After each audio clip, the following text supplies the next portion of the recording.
orang yang benar pada kehambaannya. Idza u'tiya, apabila diberi kenikmatan-kenikmatan itu, apabila Allah berikan kepada dia kenikmatan-kenikmatan, apa yang terjadi kepada seorang hamba yang berakal, yaitu syakara, dia bersyukur kepada Allah, wahadira, dan dia waspada, la'allahu makrullah, mungkin kenikmatan ini perdaya, mungkin kenikmatan ini ujian dari Allah. Dia hati-hati, dia bersyukur dan dia hati-hati. Dia takut bahwa inilah yang jadi perdayanya. Diberi kesehatan, dia takut bahwa kesehatan ini yang akan merusak dia. Dikasih harta, dia takut bahwa harta ini akan merusak dia. Jadi dia hati-hati betul.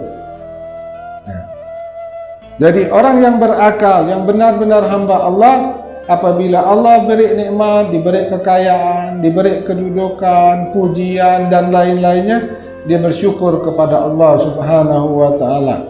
Arti syukur itu apa? Dia tahu bahwa ini dari Allah dan dia gunakan di jalan Allah.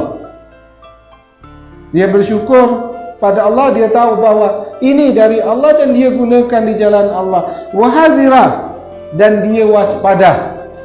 Kenapa waspada? Barangkali yang diberikan Allah ini adalah makar atau istijrah atau perdaya. Orang yang dulunya takwa kepada Allah, begitu dapat nikmat lalu turun ketakwaannya.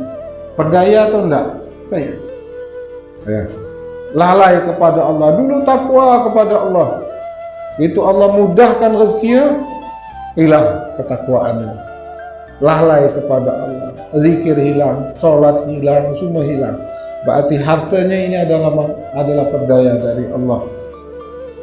Orang yang dulu sholat 5 waktu, yang dulunya rajin pergi pengajian, begitu dapat kedudukan berubah. Ada kesibukan berubah. Berarti itu perdaya dari Allah. Ini yang dinamakan makrullah, perdaya dari Allah. Jadi setiap kenikmatan yang membuat kita lalai kepada Allah, setiap nikmat yang membuat kita lemah dalam beribadah kita kepada Allah, setiap kenikmatan yang membuat hambar ibadahnya kita, tidak ada rasa lagi ibadah kita, maka nikmat itu adalah makrullah, perdaya dari Allah. Ini yang ditakutkan ulama, orang-orang saleh. Dia takut kenikmatan itu, malah kenikmatan itu jadi perdaya. Yaitu dia terperdaya dengan kenikmatan itu. Jadi kalau ada kenikmatan gagal, kenikmatan itu merusak kita, maka takutlah kita kepada Allah bahwa kenikmatan itu adalah makrullah, perdaya dari Allah.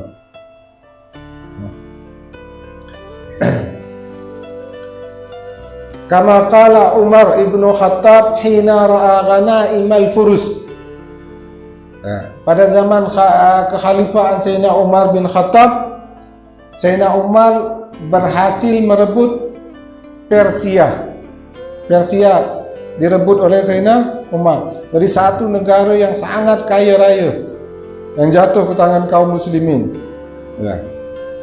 Jadi waktu dapat merebut Persia itu banyak harta yang didapat. Namanya harta rampasan perang. Banyak sekali dapat karena Persia itu negara kaya. Melihat nikmat itu, apa yang dikatakan Sayyidina Umar?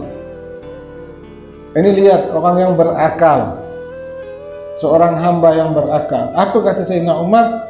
Allahumma, ya Allah, innaka mana'ta hadha rasulaka wa nabiyaka wa kana ahabba ilaika minni wa akrama alaika. Ujar Sayyidina Umar, ya Allah, engkau tidak berikan ini kepada Rasulmu, kepada Nabimu, padahal dia yang lebih engkau cintai dan dia lebih mulia daripada aku. Bas. Kata Sayyidina Umar, Nabi tak sampai menundukkan Persia, padahal Nabi yang paling Allah cintai. Padahal Nabi yang paling mulia, lebih mulia daripada aku. Wa mana'ta Abu Bakrin, kata Sayyidina Umar, dan engkau juga mencegah, tidak engkau berikan kepada Abu Bakar. Waktu Abu Bakar menjadi khalifah, belum bisa menundukkan Persia. Padahal Abu Bakar lebih engkau cintai. Abu Bakar kedudukannya lebih mulia daripada aku. Fa'udzubika, aku berlindung kepadamu ya Allah, antakuna a'taitanihi, bahwa yang engkau berikan kepadaku ini, agar apa yang engkau berikan kepadaku ini litam kurabi summa baka, janganlah ini adalah perdaya kepadaku. Kemudian Sayyidina Umar menangis. Kalau kita dapat meloncat gitu. Jadi kata Sayyidina Umar, Nabi yang sangat mulia di sisi Allah tidak dapat hal seperti ini. Abu Bakar yang sangat mulia tidak dapat hal ini. Tapi begitu Umar dapat menaklukkan, Sayyidina Umar ketakutan. Jangan-jangan ini adalah umpan yang akan membahayakan dia. Jangan-jangan ini adalah nikmat yang akan membuat tipu daya kepada dia. Nah, ini seorang yang berakal. Dia bersyukur, tapi dia waspada. Apabila dapat nikmat, dia bersyukur dan waspada. Kita beda. Gitu kita tengok ya, ini orang ke masjid rajin berzikir, rajin hidup susah. Nak ke masjid tak senang.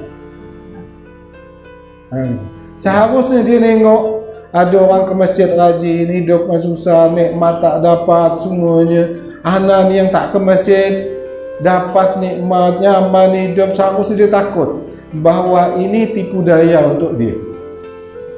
Seharusnya. Tapi ini kan sebalik yang budak-budak. Kan? Tengok ini ke masjid pun kata tak guna, tak susah kat hidup. Zikir pun susah kat hidup. Tengok ini nyaman tak dia. Dia tak solat, tak berzikir, bagus hidup. Dia tak tahu setiap nikmat itu ada perdaya. Sayyidina Umar tahu. Sayyidina Umar takut. Kenapa Rasulullah tak dikasih? Rasulullah lebih dicintai Allah daripada saya. Kedudukannya lebih mulia daripada anak. Abu Bakar, kenapa Allah tak kasih kenikmatan ini? Padahal Abu Bakar lebih mulia, kedudukannya lebih tinggi sisi Allah. Karena hal ini Sayyidina Umar takut. Kalau memang ini kenikmatan yang benar, pasti yang diberikan kepada Rasulullah. Jadi seharusnya ketika Allah memberikan kita nikmat dan kita lalai kepada Allah, kita tengok orang dia taat kepada Allah tidak mendapatkan apa yang kita dapat, seharusnya kita takut. Kenapa diberikan ke saya? Kenapa tidak dikasihkan dia? Padahal dia lebih taat daripada anak. Padahal dia rajin ke masjid, dia rajin zikir, dia rajin salawat. Kenapa Allah berikan kepada saya? Kalau ini tidak, malah merendahkan orang. Tengok masjid tu hidup susah tak terus. Yang artinya dia terperdaya dengan harta itu.